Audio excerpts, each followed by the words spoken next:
Isa ang aktor na si Rafael Rosel sa cast members ng upcoming GMA primetime series na Widow's War na magsisimulang umere sa GMA 7 sa darating na July 1, 2024. Naging bisita si Rafael sa programang Fast Talk with Boy Abunda nitong Huwebes, June 27, 2024. Doon ay ibinunyag ng aktor na kasal na siya sa kanyang jowa na si Valerie Chia noon pang 2020 at inilarawan din niya ang tungkol sa bagong yugto ng kanyang buhay. Anya, it's a tough job. Pero it's something we decided noong 2020. We signed the papers just between us noong April 20, 2020. Ibinalita ng Pep.ph na ikinasal sina Rafael at Valerie sa isang civil wedding ceremony na ginanap sa tahanan nila sa New Manila, Quezon City, noong April 20, 2020. Sa panayam sa kanya ni Boy Abunda, ibinahagi ng aktor na April 20, 2020 ang napili nilang petsa ng kanilang kasal dahil yon ang paboritong numero nila.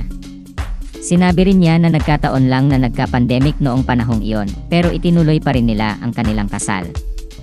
Anya, it was on the onset of COVID.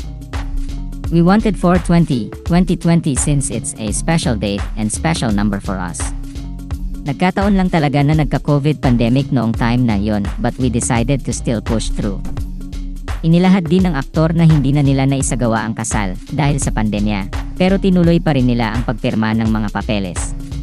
Sa kabila nito, sinabi niya na pinaplano pa rin nila ng kanyang asawa na magkaroon ng seremonya ng kasal. Nang tanungin si Rafael kung may plano na sila ng kanyang asawa na magkaroon ng anak, sagot ng aktor, maybe in 2 years. Paliwanag niya, ninanamnam daw nilang mabuti ang kanilang pagsasama ng silang dalawa muna. Samantala, inamin ng aktor sa panayam sa kanya ni Boy Abunda na tila nahihirapan siyang sabihin ang mga salitang, I love you pagdating sa kanyang asawa. Sinabi rin niya na sa kabila na tunay ang pagmamahal na nararamdaman nilang dalawa sa isa't isa ay may parteng nahihiya silang dalawa na magsabihan ng I love you. Anya, sa amin, nabanggit namin at least once or twice. Pero alam mo yung nakakahiya. We're very expressive, we're very malambing. And deep inside we barely have to express, we know na kasi. So, it's weird. When I realized I was in love with her, it was like, oh no guys, I think I'm in love, this is gonna be hassle.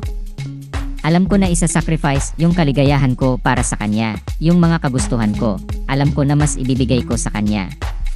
So mas hassle talaga, kasi wala love mo na